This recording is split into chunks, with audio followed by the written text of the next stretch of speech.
오늘 함께 나누실 하나님의 말씀은 로마서 5장 12절부터 21절까지의 말씀입니다. 신약성경 로마서 5장 12절부터 21절까지의 말씀, 우리 한 절씩 교독합니다. 그러므로 한 사람으로 말미암아 죄가 세상에 들어오고 죄로 말미암아 사망이 들어왔나니 이와 같이 모든 사람이 죄를 지었으므로 사망이 모든 사람에게 이르렀느니라.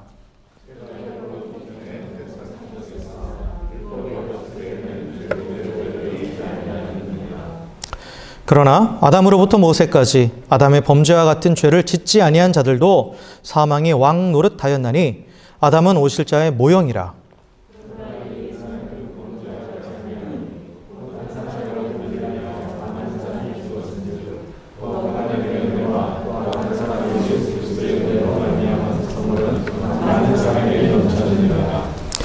또 이 선물은 범죄한 한 사람으로 말미암은 것과 같지 아니하니 심판은 한 사람으로 말미암아 정죄에 이르렀으나 은사는 많은 범죄로 말미암아 의롭다 하심의 이름이니라.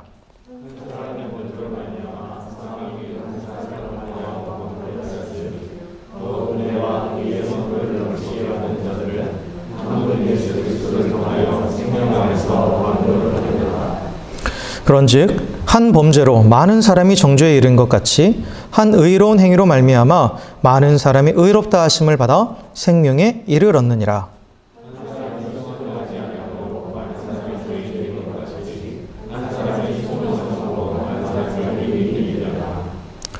율법이 들어온 것은 범죄를 더하게 하려 함이라. 그러나 죄가 더한 곳에 은혜가 더욱 넘쳤나니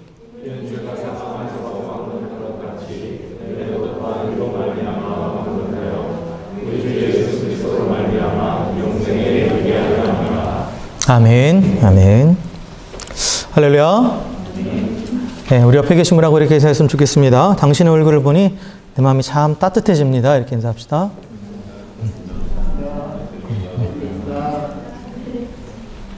네. 오늘부터 애들리드 쇼인가요? 네, 어제부터 했나요? 뭐 3년 만에 열려서 그런지 또 많이 또 거기 구경 가셨나 본데, 네. 어쨌든, 그래도 일상이 회복되어 가고 있는 것 같아요. 아마 다음 주부터는 저희도 예배에서 마스크는 안 해도 될 것 같습니다. 오늘 이번 주까지만 하시고, 다음 주부터는, 예, 그냥, 예, 마스크 없이 예배 드려도 될 것 같아요. 지난주에 이게 성경 공부를 하는데, 지난주 이제 성경 공부하면서 이제 다윗이 예수님을 예표하는 예수님의 모습을 우리가 보여주는 그러한 내용을 쭉 설명을 하면서 이제 그 성경 공부를 했는데, 갑자기 이제 그 성경 공부하시던 분 중에 한 분이 물어보시는 거예요. 예수님이 우리를 어떻게 구원하셨는지 잘 이해가 되지 않는다. 예수님이 우리 죄를 대속하셨고, 우리가 예수님을 통해서 구원을 받는다라는 것이 어떤 의미인지 사실, 물론 이제 믿는다고는 하는데, 그게 무엇인지 솔직히 잘 이해가 되지 않는다라는 그런 말씀을 하셨어요. 그래서 이제 간단하게 그때 좀 이렇게 설명을 해드리긴 했는데, 근데 그 말씀이 이제 마음에 딱 들어왔죠. 그래서 사실 우리가 예수님을 믿는 이유가 결국은 예수님을 통해서 구원받고 또 영원한 하나님의 나라를 향해서 나아가기 위함인데, 그런데 그 예수님이 어떻게 하셨길래, 그 예수님이 우리를 구원하신 그 방법이 무엇이고 그것이 우리에게 어떻게 효력이 있길래 우리가 구원받았다고 하는 건지, 그 개념에 대해서는 사실 쉽게 아마 정립이 안 될 것 같아요. 그걸 이렇게 쭉 자세하게 이렇게 설명을 할 기회가 그렇게 많지 않았던 것 같습니다. 물론 우리가 예수님을 믿죠. 믿고 구원받았다라고 하죠. 근데 과연 그 한 사람 예수님이 지금 사실 우리와 시대도 다르죠? 그잖아요. 거의 2000년 전에 이 땅에 오셨고, 그리고 장소도 완전히 달라요. 혈통적으로도 완전히 다르고, 우리하고는. 그죠? 그런데 그분으로 인해서 우리가 구원받는다라는 게 그럼 그게 정말 어떤 식으로 작용하는 것인가? 성경이 과연 이것을 우리에게 어떻게 가르치고 있는가를 한번 살펴보면서, 그래서 우리의 구원의 개념을 다시 한번 좀 정립해야겠다라는 그런 생각을 했습니다. 여러분, 기독교의 핵심은 구원이에요. 그죠? 우리가 이 땅을 살아가면서, 물론 하나님께서 우리 가운데 이 땅을 살아가면서 우리가 어떻게 살아야 되는지 뭐 이런 여러 가지 것들을 물론 성경을 통해서 가르쳐 주고는 있지만, 그러나 성경의 핵심 메시지는 뭡니까? 구원입니다. 우리가 어떻게 구원을 받느냐? 모든 인간은 죄인이고 죽을 수밖에 없는데, 그런데 그 구원을 위해서 하나님께서 일하셨고, 그래서 예수님께서 이 땅에 오셨고, 그 예수님의 사역으로 인해서 우리가 구원받았다. 그래서 우리는 하나님의 백성이 되었고, 그래서 영원한 하나님의 나를 향해서 나아간다. 그걸 가르쳐 주는 게 바로 성경이죠. 성경의 핵심 메시지는 그래서 처음부터 끝까지 구원이에요. 구원입니다. 그리고 우리에게 구원 되시는 예수 그리스도죠. 예수 그리스도예요. 그래서 우리가 이 성경을 통해서 이 구원의 메시지를 정확하게 캐치해낼 수 있어야 됩니다. 그리고 그게 한번 딱 정립이 되잖아요. 구원의 개념이 정립이 되면 성경은 어느 부분을 읽어도 그 안에서 하나님 주신 구원의 메시지를 또한 캐치해낼 수가 있습니다. 그래서 그걸 보기 위해서 우리가 오늘 지금 로마서 말씀을 본 거예요. 사실 좀 어려운 말씀이죠. 말씀 읽으면서도 이게 무슨 소리야 하셨을 거예요. 한 사람은 누구고 또 한 사람은 누구고, 그리고 또 이게 고어체로 쓰여져 있으니까 말은 또 이렇게 어렵고. 근데 사실 이 언어라는 것은 한계가 있죠. 한계가 있습니다. 인간의 언어로는 하나님의 그 무궁무진하신, 무한하신 그 뜻을 다 담아내기에는 한계가 있어요.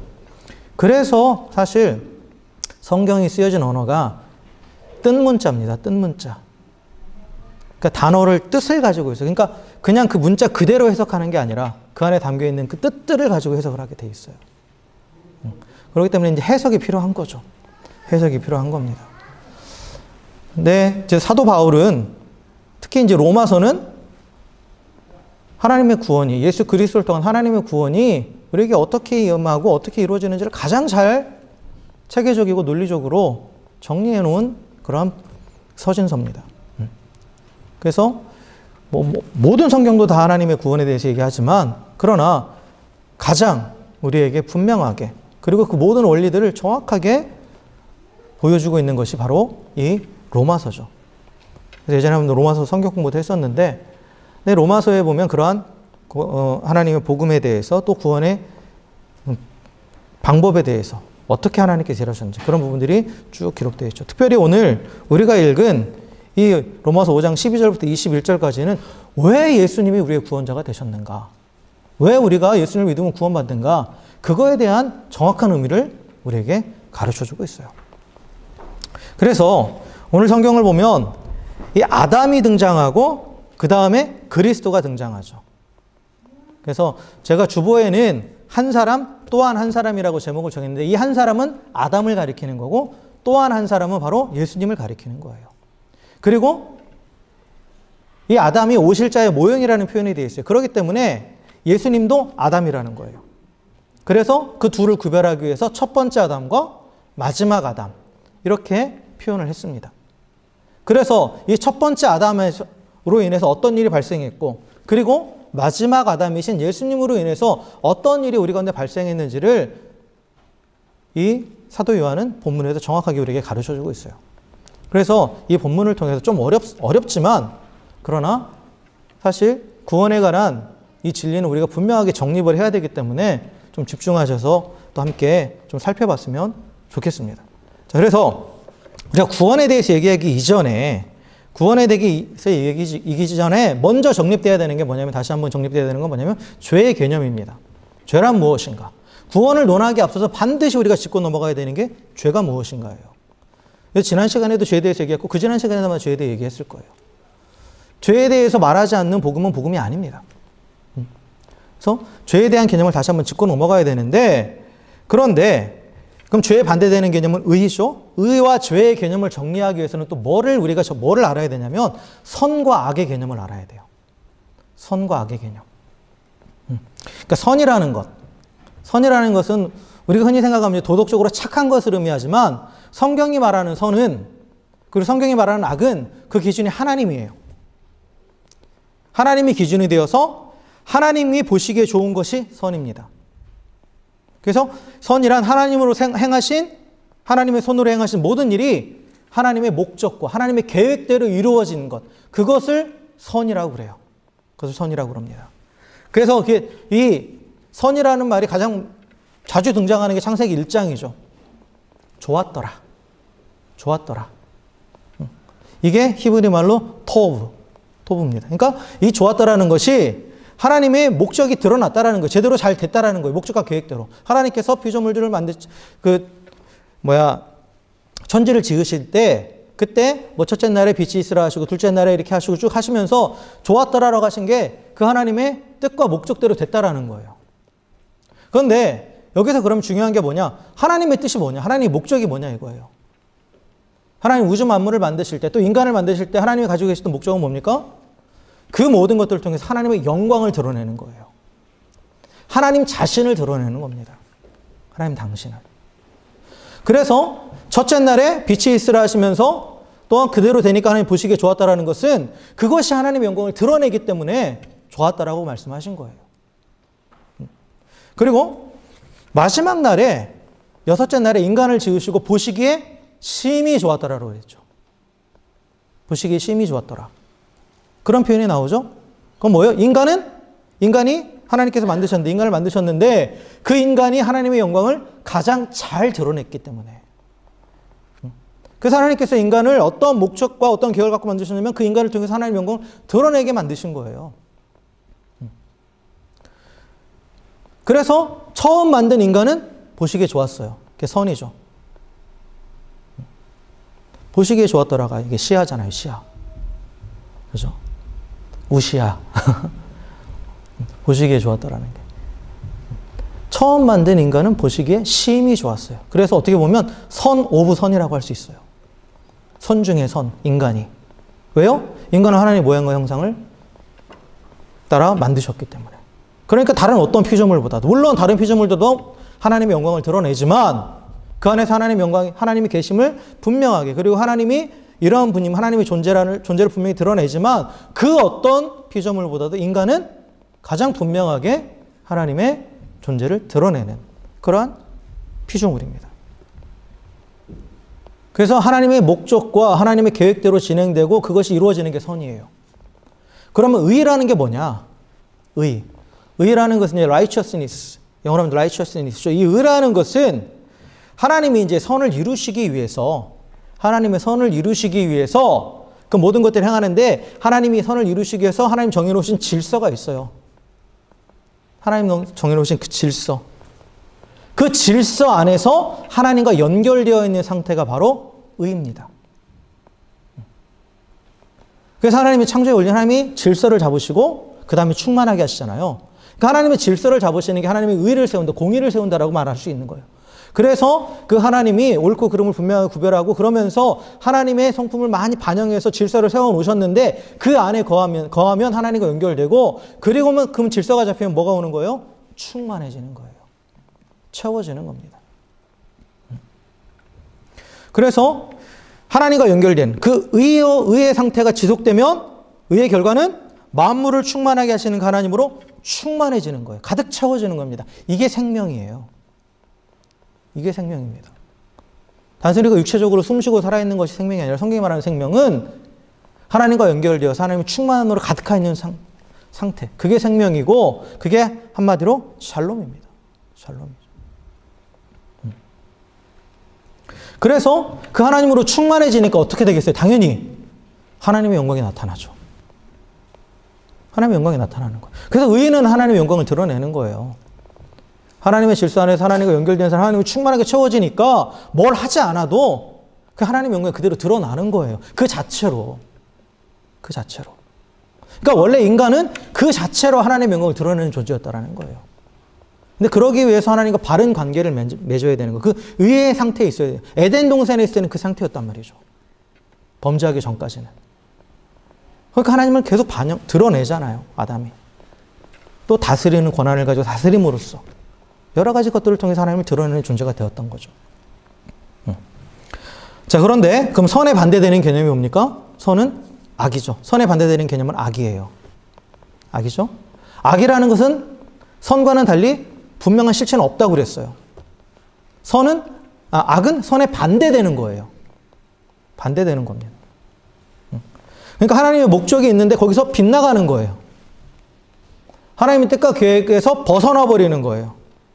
하나님의 뜻과 계획은 뭐예요? 피조물을 향한? 그걸 통해서 하나님의 영광을 드러내는 거잖아요. 그러면 악은 뭐겠어요? 피조물이 하나님의 영광을 가리고 더 나아가서 스스로 하나님의 영광을 취하는 것. 그게 바로 악입니다. 그게 악이에요. 그래서 악한 존재, 사단을 가리키는 거죠. 사단. 그리고 죄라는 것은 이 악을 추구하면서 나오는 그러한 또한 하나님과 단절된 상태예요.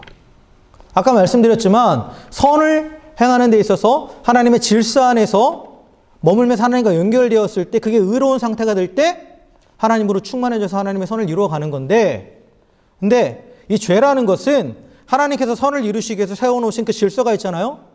그걸 벗어나는 거예요. 그걸 벗어나서 하나님과 단절된 상태를 가리키는 게 죄입니다. 성경이 말하는 죄는 어떤 액션을 말하는 게 아니에요. 컨디션, 상태를 말하는 겁니다.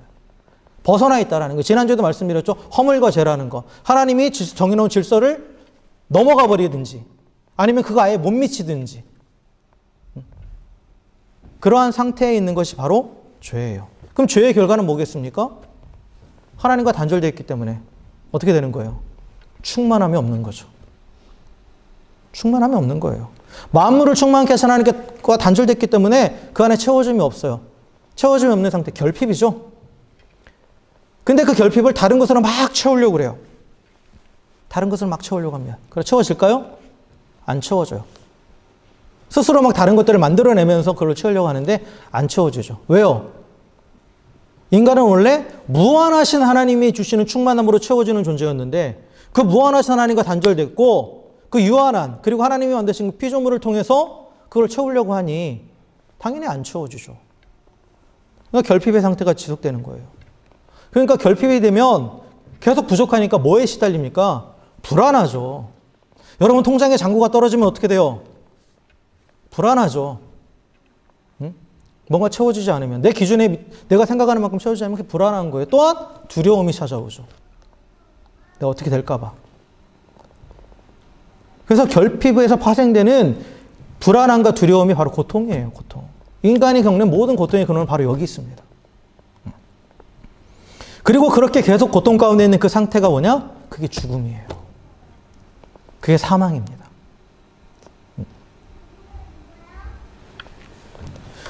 그런데 이 죄가 원래는 인간에게 이게 없었어요. 근데 이게 지금 어떻게 들어왔다고 되어 있어요? 오늘 말씀을 보니까 12절에 한 사람으로 말미암아서 죄가 세상에 들어왔다고 그래요.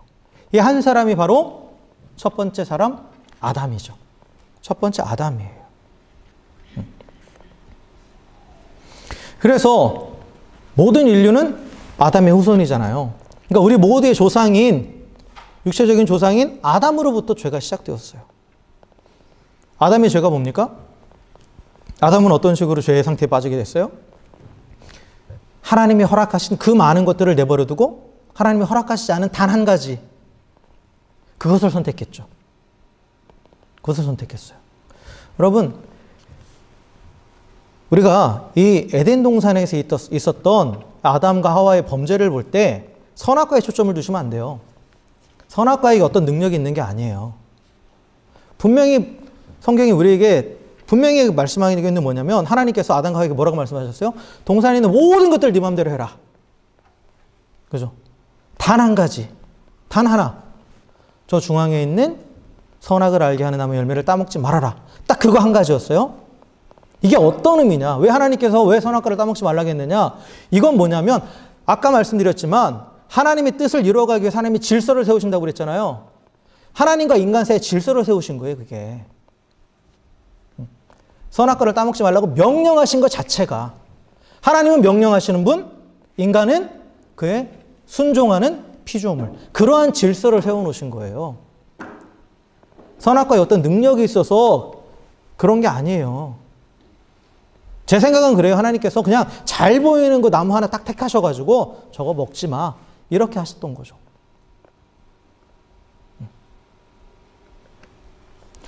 그래서 분명히 말씀드리지만 인간이 하나님의 영광을 가장 잘 드러내는 존재고 하나님의 모양과 형상들을 지음받은 존재이긴 하지만 인간이 하나님은 아니에요. 그걸 구별 짓는 게 질서예요.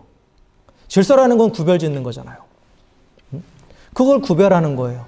뭘 통해서? 하나님께서 명령하심을 통해서. 그래서 그 명령을 따르느냐 따르지 않느냐에 따라서 그게 결정이 되는 거죠. 그 구별함이. 근데 사단이 하와를 유혹할 때 아담도 같이 있었는데 그 둘을 향해서 한 말이 뭐예요? 네가 저거 따먹으면 하나님처럼 된다. 이게 지금 제가 계속 강조하지만 선악과에 어떤 능력이 있어서가 아니에요. 그걸 따먹는 행위는 뭐예요? 불순종이죠. 네가 하나님께 불순종하면 그 질서가 깨져서 너는 하나님처럼 된다예요. 하나님과 너 사이에 있는 그 질서가 무너지기 때문에 네가 하나님처럼 된다. 그런 의도예요. 그러니까 하와도 그렇고 아담도 그렇고 뭐였어요? 그것을 보면서 그 질서를 깨고 싶었던 거예요. 그런 마음이 내가 하나님이 되고자 하는, 스스로 하나님이 돼서 모든 걸 내 마음대로 판단하고 모든 걸 내 뜻대로 하고 싶어하는 그런 욕망으로 인해서 선악과를 따먹은 거죠.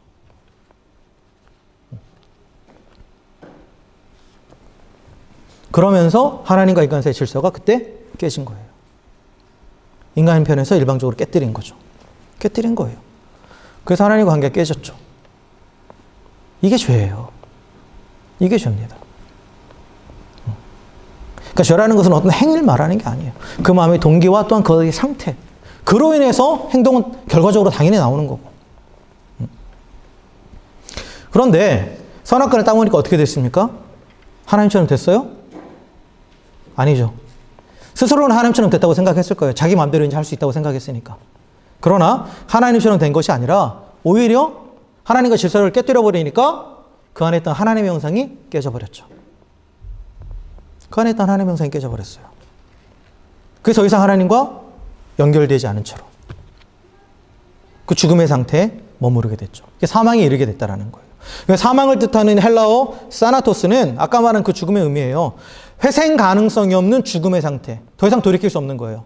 하나님과의 관계가 단절된 절망적인 상태를 가리키는 말이 이 사나토스라는 말입니다. 사망.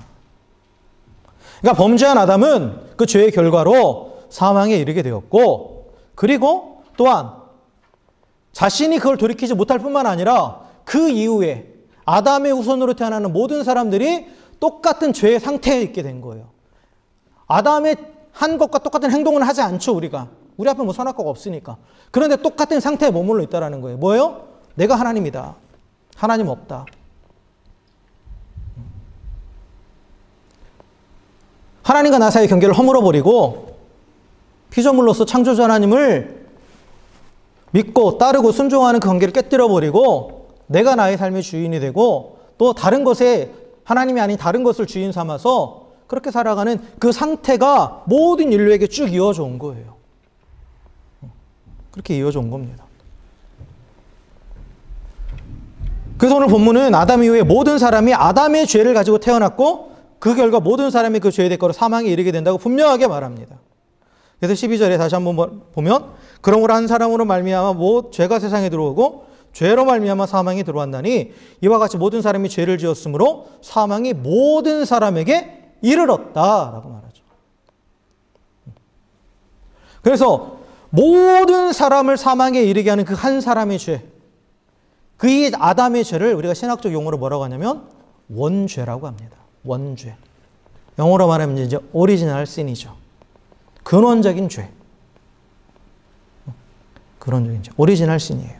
그래서 이 원죄라는 것은 죄가 이 아담에게서 유래되었고 모든 죄가 아담에게서 나와서 모든 사람이 아담의 후손인 모든 사람은 똑같이 이 죄의 상태에서 태어난다는 거예요. 성경이 가리키는 것은 죄를 지어서 죄인이 아니에요. 죄인이기 때문에 죄를 짓는 거예요. 죄된 상태에서 태어나기 때문에. 그래서 이 원죄의 교리는 우리가 모두 다 이 아담의 죄를 가지고 죄된 상태로 태어나고 그리고 더 나아가서 이 죄된 상태가 이 원죄는 우리의 본성 자체를 아예 오염시켜버렸어요. 이전에는 하나님께 순종하고 하나님의 뜻을 구하며 선을 행하는 것을 즐거워했던 인간이었는데 에덴 동산에서는 그랬어요. 범죄하기 전에는, 죄 짓기 전에는. 그런데 죄 지은 이후부터는 계속해서 인간이 어떻게 됩니까? 이제는 하나님을 거역하면서 더 하나님과 멀어지려고 추구해요. 계속해서 그렇게 하죠. 창세기를 보면 인간의 가지 점점 더 그 죄가 깊어져 가는 것을 볼 수가 있어요. 그죠?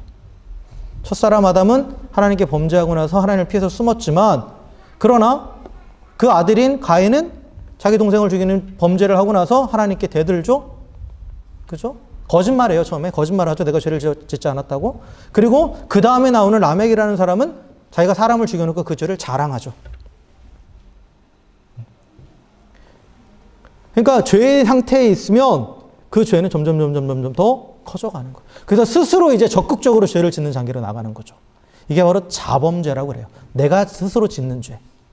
이게 자범죄를 짓는 거예요. 왜요? 죄에 오염되어 버렸기 때문에. 모든 본성이 다. 그래서 선을 행할 능력도 없고 오히려 적극적으로 악을 행하게 되어 있다는 거예요. 이게 모든 인간의 상태입니다. 아담 이후에 있는 모든 인간의 상태예요. 그렇기 때문에 모든 인간은 이 아담의 후손으로서 원죄의 상태에서 태어났기 때문에, 그리고 또한 살아가면서 계속해서 죄에 오염되어서, 그걸 우리가 죄성이라고 그러는데 그 죄성으로 인해서 죄를 즐거워하는 거예요. 이 죄라는 것이 어떤 도덕적인 걸 말하는 게 아니라 계속해서 하나님 없이 그냥 내 멋대로 살아가는 것이 좋은 거예요. 계속해서 반대 방향으로 가는 거죠. 하나님을 등지고. 그래서 하나님을 대적하는 계속해서 죄를 져요. 그러니까 사실 어떻게 보면 인간은 이 땅에 태어난과 동시에 죽을 운명이에요. 여기서 죽을 운명이라는 건 육체적인 죽음만을 말하는 게 아니죠. 영원히 죽을 운명을 가지고 태어나는 거예요. 살아있다고는 하지만 실제로는 죽은 상태죠. 하나님과 단절되어 있는 죽은 상태예요. 그래서 이 땅을 살아가는 동안에도 그 결핍으로 인해서 오는 그 두려움, 불안함으로 계속해서 고통당하고 있어요. 그것을 세상의 것으로 막 채워보려고 해서 일시적인 체험은 가져요. 일시적으로는 채워져요. 그런데 좀 지나면 더 공허해져요. 그리고 아무리 세상 것을 많이 때려 넣어도 결국 마지막 날 그 세상의 것은 어떻게 돼요? 다 사라져요. 다 사라집니다. 그 하나님 앞에서 아무것도 없는 거예요. 그리고 그 영원한 고통 가운데 빠질 수밖에 없죠. 채워도 채워지지 않는 그 상태가 그게 무저갱입니다. 무저갱. 바닥이 없는 구멍이라는 뜻이에요. 바닥이 없는 구멍에 뭘 계속 부어 넣어보세요. 채워집니까? 어떻게 돼요? 계속 내려가기만 하죠. 내려가기만 하는 거예요. 그래서 인간의 상태를, 죄 가운데 있는 인간 상태를 성경이 계속해서 내려가는 것으로 표현합니다. 내려가는 것으로. 바닥이 없는 그 내려감의 상태. 계속되는 거예요. 그리고 더 심각한 문제는 뭔지 아세요? 자신이 그런 상태에 있다는 걸 모른다라는 거예요.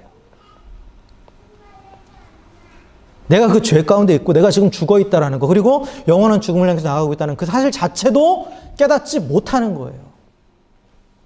이게 원죄의 결과입니다. 죄에 오염되면 이런 것까지 가는 거예요. 전적으로 부패하게 돼서 계속해서 죄를 즐거워야 되고, 전적으로 무능하게 돼서 선을 행할 수 없을 뿐만 아니라 스스로가 지금 그러한 죄 가운데서 죽음을 향해 나가고 있다는 그것 자체도 깨닫지 못하는 거예요. 그러니까 해결책이 없는 거죠. 해결책이 없어요. 전혀 없는 거예요. 인간에게는. 이게 첫 번째 아담이 범죄함으로 모든 인류가 죄인이 되었다는 그런 의미입니다. 첫 번째 아담이 행한 그 죄의 결과예요. 그래서 성경은 분명하게 말합니다. 아담의 후손 가운데 의인은 없나니 하나도 없다라고 분명히 말해요. 아까도 말씀드린 죄는 상태를 나타내는 거고, 선과 악은 방향성이, 하나님을 향한 방향, 하나님을 거부하는 방향. 의와에서 하나님을 연결되어 있는 사람들은 계속해서 그 가운데 나아가지만, 하나님을 대적하는 그 방향에서 있어서 계속해서 죄 가운데 있는 사람은 물론 그 안에서 인간 사회에서 소소하게 선을 행하고 할 수는 있어요. 그러나 큰 흐름은 바꾸지 못해요. 그 물줄기를 바꾸지 못하는 거예요. 자신은 계속 그 방향으로 가고 있는 거예요. 여러분, 비행기를 타고 여기서 한국으로 가는데, 한국을 향해서 가고 있는데 그 방향에서, 비행기 안에서 내가 반대 방향으로 간다고 해서 호주로 돌아와요? 비행기 안에서 아무리 비행기 꼬리로 가도 나는 계속해서 한국을 가고 있는 거죠.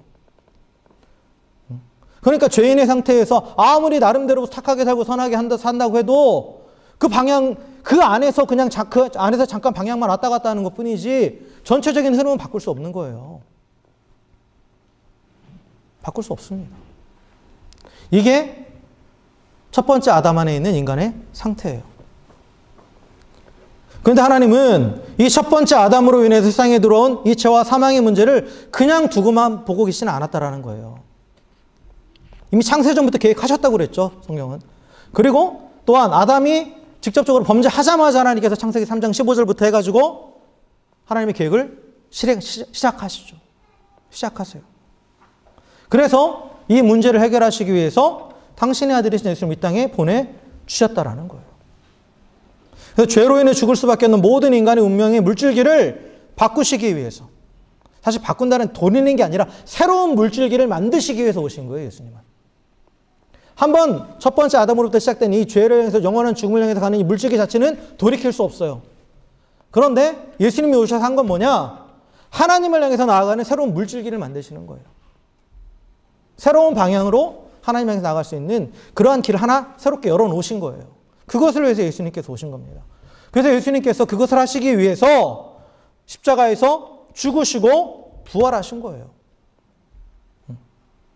그래서 예수님을 마지막 아담이라고 얘기합니다. 첫 번째 아담과는 완전히 다른 마지막 아담으로서, 그래서 그 예수님 안에서 그 새로운 예수님이 새롭게 만들어 놓으신 그 생명의 길을 가는 자는 새로운 인류가 되는 거예요.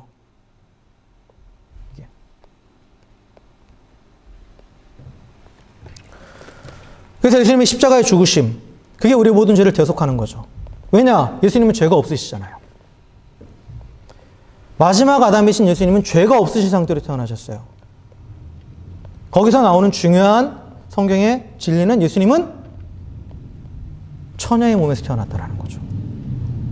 아담의 씨라는 것, 남자의 씨를 통해서 아담의 씨가 계속해서 이어져 오는 건데, 예수님은 남자를 모르는 여인, 그 동정녀를 통해서 성령의 잉태하심으로 인해서 성령을 통해서 잉태하셨고, 그리고 태어나셨죠.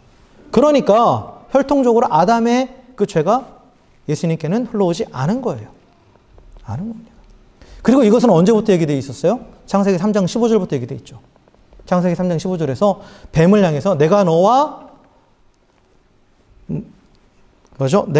너의 후손, 너와 여자의 후손과 원수가 되게 하고 너의 후손과 여자의 후손과 원수가 되게 하겠다라고 말해요. 여자의 후손이라고 표현하고 있죠. 여자의 후손. 동정녀 탄생은 여기서부터 이미 예언되어 있던 거예요. 그러지 않으면 만약에 남자의 씨로 태어났다? 그러면 예수님은 똑같이 원죄의 영향 아래 있는 거예요. 그렇기 때문에 자신의 죄를 가지고 태어난 존재이기 때문에 다른 사람의 죄를, 또한 우리 인류의 죄를 대속할 수 없는 거죠. 만약에 예수님이 남자의 몸으로 태어나셨다, 그럼 예수님이 십자가에 죽으신 것은 자기 죄 때문에 죽은 거예요. 자기 죄 때문에 죽은 겁니다. 근데 예수님이 동정녀 탄생을 하셨기 때문에 예수님은 죄가 없으시고, 또한 이 땅을 살아가시면서 철저하게 모든 율법의 요구를 충족시키시고 하나님께 순종하며 사셨죠. 그러니까 스스로 지은 자범죄도 없어요. 그러니까 완전한 대속제물이 되시는 거죠. 그래서 온 인류의 죄를 다 짊어지시고 십자가에서 죽으셨기 때문에 우리의 모든 죄가 다 사함받았어요. 이게 대속입니다. 대신 갚아주셨다라는 거예요. 대신 갚아주셨어요.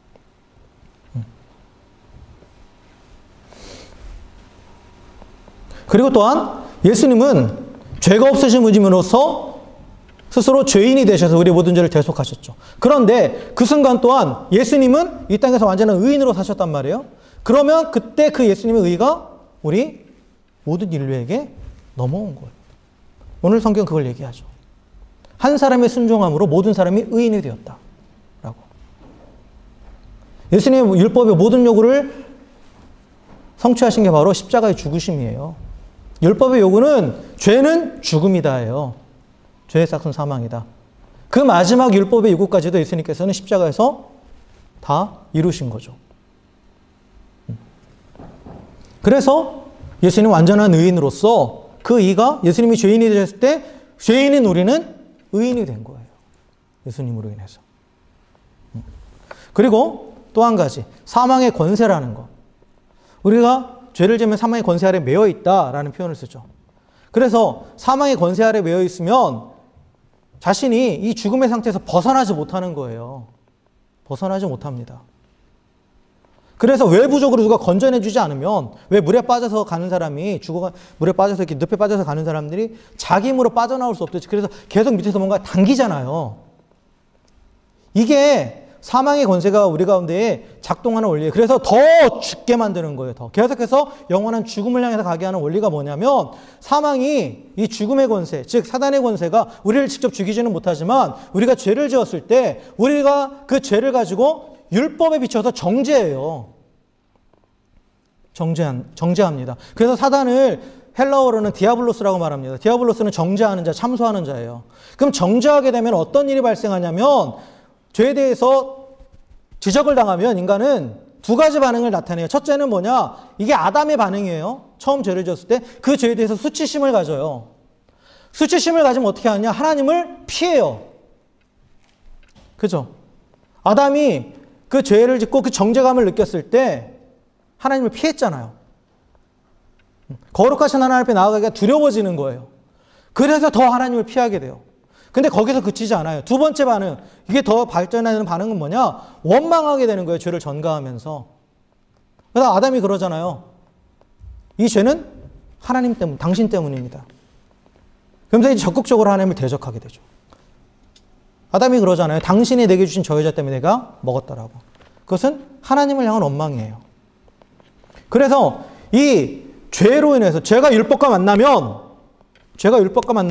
그게 정죄로 다가오는데 그 정죄함 가운데 정죄를 당하면 인간은 하나님을 피하게 되고 하나님을 대적하게 되는 거예요. 그래서 헤어나올 수 없는 그 수렁에 빠지는 거예요. 그 죄의 수렁 가운데.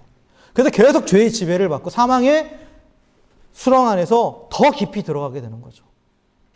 더 깊이. 그래서 나오지 못하는 거예요. 헤어나오지 못하고. 그래서 영원한 죽음에 이르게 되는 거예요. 그래서 영원한 죽음에. 그런데 예수님은 죄가 없으시잖아요. 그렇잖아요? 예수님은 죄가 없으세요. 그러니까 십자가에서 사망이 예수님을 향해서 자신의 권세를 향해서 모든 인류의 죄를 지었기 때문에 그 죄 때문에 예수님은 죽으셨지만 그러나 예수님 당신은 죄가 없기 때문에 예수님은 정죄를 당하지 않으시는 거예요. 정죄함이 없죠. 예수님은. 자신에 대한 정죄가 없는 거예요. 그러니까 더 이상 가두지 못하는 거예요. 사망이. 더 이상 가두지 못하는 거예요. 그러니까 사망의 세력이 우리를 가두는 것은 정죄를 통해서 우리를 계속 가두는 거예요. 그 죽음의 권세 안에. 죽음 안에. 근데 예수님은 율법도 더 완성하셨고 죄도 없으시기 때문에 그러니까 정죄를 당하지 않는 거예요. 그러니까 예수님께서 그 사망이 예수님을 더 이상 가두지 못하고 그리고 예수님이 그 사망의 권세를 깨뜨리고 부활하신 거죠. 이게 부활의 의미예요. 예수님이 부활하신 것은 예수님 하나님의 아들이셔서 부활하신 게 아니라 죄가 없으시기 때문에 부활하신 거예요. 그래서 죄와 율법이 가져다 주는 정죄 가운데서 그 죽음으로 빠져들어가지 않고 죄가 없으시기 때문에 그 사망의 권세를 깨뜨리고 부활하셨다라는 거죠. 그래서 이제 누구든지 그 부활하신 예수님 안에 있으면 정죄당하지 않는 거예요. 죽음의 세력이 더 이상 지배하지 못하는 거예요. 사망의 권세가 더 이상 끌고 가지 못하는 거예요. 짓누르지 못한다라는 거죠. 더 이상 사망의 영향을 받지 않는 거예요. 예수님이 사망의 권세를 깨뜨리셨다라는 말은 사망에게 사형 선고를 내리셨다라는 거예요. 사망에게 네가 죽었다라고 사망 선고를 내리신 거예요. 죽었다라는 것은 더 이상 영향을 미치지 못한다라는 거죠. 그래서 죄 없으신 예수님 안에 머물러 있는 자는 사망이 더 이상 영향을 미치지 못하는 거예요. 정죄하지 못하는 거예요. 이거에 대해 이 놀라운 진리에 대해서 로마서 8장 1절과 2절에서 이렇게 말합니다. 그러므로 이제 그리스도 예수 안에 있는 자에게는 결코 정죄함이 없나니 이는 그리스도 예수 안에 있는 생명의 성령의 법이 죄와 사망의 원수를 해방하였습니다. 없는 거예요. 예수님 안에 있으면 지금도 정죄 없고 영원히 정죄함이 없는 거예요. 예수님으로 인해서 그 모든 정죄가 무효화되기 때문에. 그래서 마지막 아담이신 그 예수님으로 인해서 영원의 생명이 이 땅에 들어왔습니다. 원래 영원한 죽음밖에 없었어요. 모든 인간에게는. 그런데 영원한 생명을 향하는 영원한 생명이 이 땅에 들어왔고 그 영원한 생명을 하는 그 길이 열린 거예요. 예수님으로 인해서. 그래서 그분 안에 있는 사람들은 생명을 얻고 그 생명을 영원히 누리게 되는 거예요. 더 이상 사망의 왕노릇하는 게 아니라, 더 이상 사망의 지배를 받는 게 아니라 생명을 누리는, 생명의 왕노릇하는 그러한 존재가 되었다라는 거죠.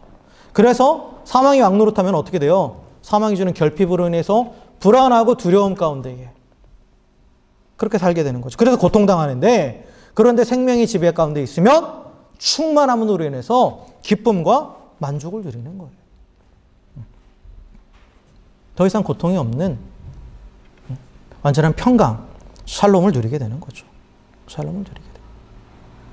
그래서 이 마지막 아담이신 예수님이 오셔서 열어놓은 이 생명의 길로 우리가 옮겨가야 되는 거예요. 옮겨가야 되는 거죠. 이걸 옮겨가기 위해서는 어떻게 해야 되느냐? 어떻게 해야 되느냐? 그 조상을 바꿔야 되는 거죠, 이제. 라인을 갈아타야 되는데, 어떻게 갈아타느냐? 그게 바로 중생입니다. 다시 태어나야 되는 거예요. 거듭나는 거예요. 이미 육신으로 한번 태어났어요. 아담의 후손으로 태어났어요. 그러면 그 상태에서는 생명을 향해서 갈 수가 없어요. 그럼 어떻게 돼요? 이 상태, 아담의 후손으로 태어난 이 상태는 죽어야 돼요. 그리고 이제 마지막 아담이신 예수님이 조상이 되시고 그 예수님의 라인으로 가는 거기서 다시 살아나야 돼요. 그게 바로 중생입니다. 본어게인. 다시 태어나는 거예요. 본어게인이라는 것은, 중생이라는 것은 내가 좀 더 좋은 사람이 되는 게 아니에요. 완전히 다른 존재가 되는 거예요. 뿌리부터 완전히 달라지는 거예요. 뿌리부터. 첫 번째 아담의 이 뿌리였는데 거기서 나온 그 죄와 사망의 권세 안에서 시달리면서 영원한 죽음을 향해 나가는 그런 존재가 이제 그 뿌리가 마지막 아담이신 예수님으로 바뀌고, 그래서 영원한 생명을 향해서 나가는 그런 존재로 완전히 바뀌는. 그래서 거듭남은, 중생은 레노베이션이 아니라고 그랬죠. 레노베이션이 아니라 리크리에이션이라고 그랬어요. 재창조라고 그랬죠. 재창조. 어디죠? 고린도후서 5장 17절에 보면 그런 중 누구든지 그리스도 안에 있으면 새로운 피조물이라. 이전 것은 지나갔으니 보라 새 것이 되었도다. 여기서 말하는 이전 것은 뭐예요? 아담의 라인에 있었던, 첫 번째 아담의 라인에 있어서 죽음을 향해서 나가고 있던 그것이 다 지나갔다는 거예요. 단절됐다는 거죠. 그것으로부터. 그리고 새 것이 되었다. 생명을 향해서 나가는 예수님의 라인으로 옮겨졌다라는 거예요. 그래서 구원에 대해 성경은 옮겨졌다는 표현을 많이 써요. 어둠의 땅에서 그 아들의 사랑의 나라로 옮겨졌다. 이게 바로 중생의 의미입니다. 그럼 우리가 어떻게 하면 거듭나느냐? 어떻게 하면 중생하느냐? 중생의 비결은 뭡니까? 믿음이에요. 믿음입니다. 믿음. 다른 것이 아니라 믿음이에요.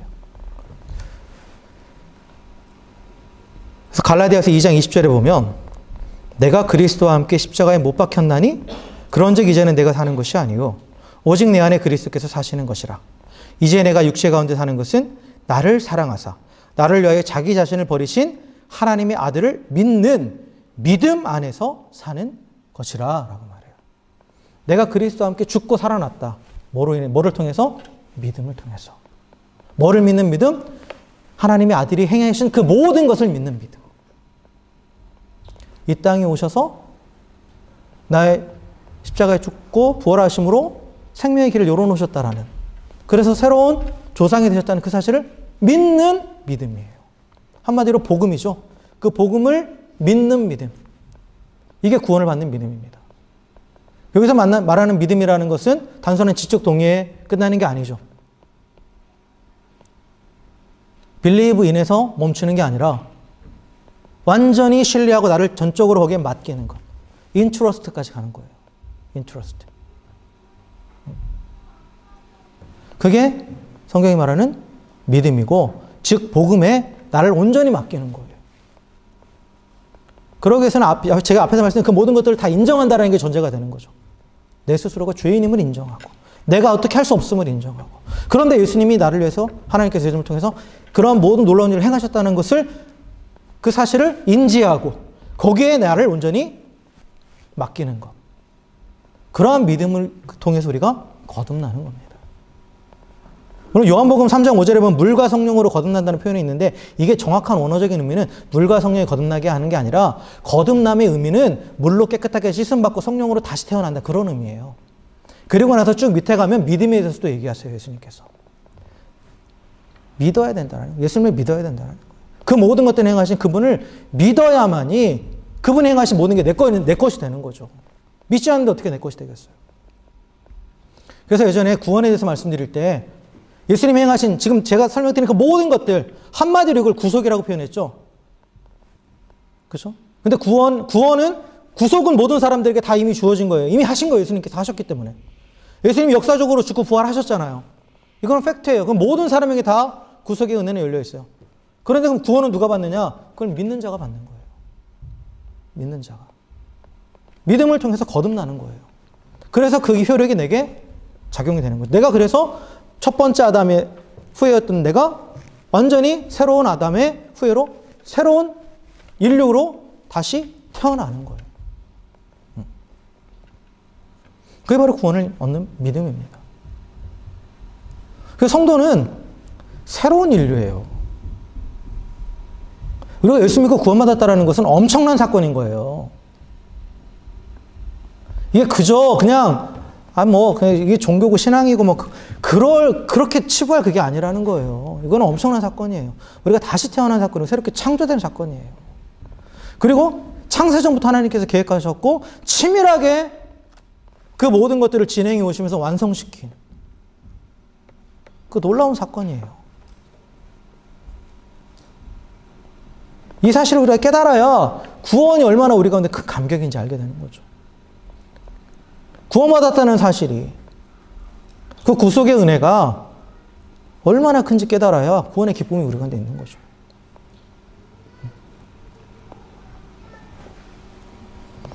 그래야 또한 구원받은 자로서 내 정체성을 지켜나가려고 하겠죠. 나는 다른 인류다. 비록 이 땅을 살아가지만, 그러나 세상과 세상에서 물들어 있고 세상이 여전히 그 아담의 길을 걸어가고 있는 그들과 나는 완전히 다르다. 그러니까 세상에서 그들로 인해서 핍박당하고 한다 하더라도 결과를 알기 때문에 담대할 수 있는 거예요. 초대교회 수많은 순교자들이 왜 기쁘게 순교했겠어요? 그 놀라운 구원의 복음을 깨닫고 그 진리를 알고 그 가치를 알기 때문에. 그 가치를 알기 때문에 비록 당장 어려움을 당하고 심지어는 육체적인 목숨이 또한 끊어지는 순간까지도 그들은 기꺼이 그 믿음의 길을 걸어갔죠. 그래서 우리는 이 구원의 은혜를 날마다 되새겨야 돼요. 그게 또한 우리가 구원받은 하나님의 새로운 백성으로서 이 땅을 살아가게 하는 힘이 되는 거예요. 단순히 한번 과거에 예수 믿고 구원받았으니까 그냥 그렇게 살다가 죽어서 천국 가면 되지. 그러니까도 아무런 능력이 안 나타나는 거죠. 구원받은 자로서의 어떠한 구별됨도 없이 계속 휩쓸리고 오히려 세상 가운데 더 휩쓸리면서 더 힘들어하고.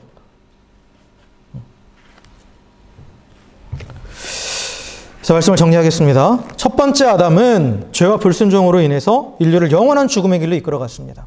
그러나 마지막 아담으로 오신 예수님은 우리를 영원한 생명의 길로 인도하십니다. 그래서 누구든지 이 십자가에서 죽으시고 부활하신 예수를 주와 그리스도로 믿는 그 믿음으로 거듭나면 죽음을 향해 가고 있던 첫 번째 아담의 계보에서 생명을 향해 나아가는 마지막 아담이신 예수님의 계보로 옮겨졌습니다. 그래서 멸망의 길을 가는 이 아담의 라인에서 완전히 끊어지고 생명의 길로 가는 그 예수님의 라인으로 완전히 연결되었습니다. 이것이 하나님께서 예수님을 통해서 우리에게 값없이 은혜를 주신 놀라운 구원이에요. 그리고 예수님이 우리의 구원자 되신다는 의미가 바로 여기 있습니다. 그래서 우리가 해야 될 건 뭐냐? 내가 스스로 구원받기 위해서 몸부림치는 게 아니에요. 예수님 안에 거하게 힘쓰는 거예요. 예수님 안에. 우리의 새로운 조상 되신 그 예수님이 그 라인 안에 머물게 힘쓰는 거예요.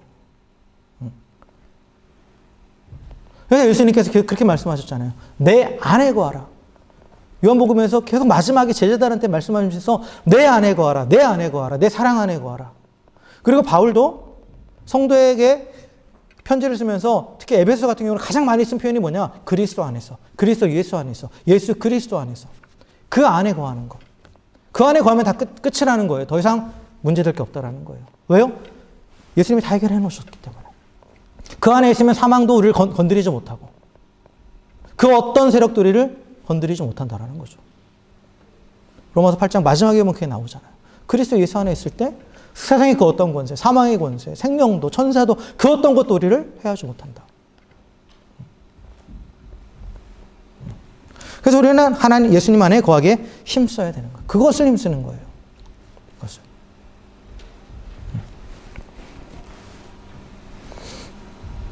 그리고 우리에겐 더 이상 정죄함이 없습니다. 정죄함이 없어요. 그리고 또한 우리는 예수님과 연결되었기 때문에 그 생명의 근원이신 하나님과 연결되어서 그 안에서 풍성함을 누리는 존재가 되었어요. 그걸 왜 못 누리느냐? 자꾸 기웃거리니까 그래요. 자꾸 기웃거리니까. 한 발은 이쪽에, 한 발은 저쪽에. 그러니까 가랭이가 찢어지죠. 힘들기만 하고. 예수님 안에 완전히 거해야 되는데 자꾸 한 발은 다시 이전에 그 옛 첫 번째 아담의 그 길을 걸어갔던 거기에 자꾸 또 걸치면서. 근데 이 길은 완전히 반대 방향이기 때문에 양다리 걸치는 게 불가능하다고 그랬잖아요. 양다리 걸치면 어떻게 된다 그래서 계속 멀어지는데 가랑이 찢어지죠. 힘들기만 한 거죠.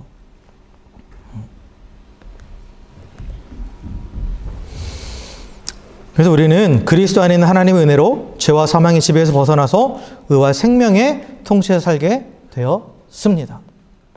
그런데 사실 지금 현재 이 땅을 살아가면서 그것을 실감하는 건 사실 쉽지 않아요. 그리고 어려움들이 있습니다. 왜요? 지금 이 땅은 아직도 죄와 사망의 권세가 강력하게 역사하고 있기 때문이에요. 그리고 그 죄와 사망의 권세에 따라 살아가는 것이 진리인 것으로 되어 있기 때문이에요. 그게 지혜로운 것이고 오히려 하나님 안에서 영원한 생명을 주시는 그 하나님을 따라가는 그 삶을 미련하다고 말하고 어리석다고 말하는 그런 세상이에요. 그런 충돌이 계속 일어나죠. 갈등이 있을 수밖에 없다고 분명히 말씀드렸어요. 갈등. 그래서 때로는 넘어지기도 합니다. 넘어지기도 해요. 그러나 우리가 넘어질 때마다 하나님이 절대 포기하지 않으시고 한번 우리의 조상이 바뀌었기 때문에 잠깐 우리가 거기서 빠져나온다 하더라도 버리시는 것이 아니라 다시 은혜를 베푸셔서 또한 다시 구원의 은혜를 통해서 우리를 그 안으로 다시 끌고 가시는 거예요. 마치 그 죄의 권세 아래 있으면 죄가 계속해서 정죄를 통해서 계속해서 끌어내리듯이 우리가 생명 안에 있으면 비록 우리가 잘못돼서 나간다 할지라도 계속 그 생명의 능력이 우리를 붙잡아서 그 안으로 끌고 오신다라는 거예요. 그래서 자꾸 계속 보호해 주시고 지켜 주신다라는 거죠. 날마다 구원의 은혜를 우리가 누리는 거예요. 그래서 성도로서 우리의 정체성을 분명히 하시길 주의 이름으로 간절히 축원합니다. 우리는 옛사람 아담에게 속한 자가 아닙니다. 마지막 아담, 예수 그리스도께 속한 자들입니다. 그러기 또한 세상에 속한 자가 아닙니다. 영원한 하나님의 나라에 속한 자들입니다. 그래서 그 정체성을 분명히 하고 그럼으로써 아까도 말씀드린 의와 그 선의 개념대로 하나님과 연결되어서 그 하나님이 주시는 그 풍성한 은혜가 날마다 부어주고 있다는 것. 그것을 날마다 깨달으며 또한 그 은혜를 가지고 이 하나님이 원하시는 그 삶을 순종하며 살아감을 통해서 또한 이 땅에서 하나님의 영광을 드러낼 수 있는 우리 모두가 되기를 주의 이름으로 간절히 축원합니다. 죽으시고 부활하신 그리스도 안에 거함으로 생명을 얻고 생명을 풍성히 누리는 가운데 또한 우리에게 생명 주신 그 주님을 증거하며 또 영원한 하나님의 나라를 향해서 계속해서 나아갈 수 있는 저 여러분 우리 모두가 되기를 또 주의 이름으로 간절히 축원합니다. 함께 기도하겠습니다.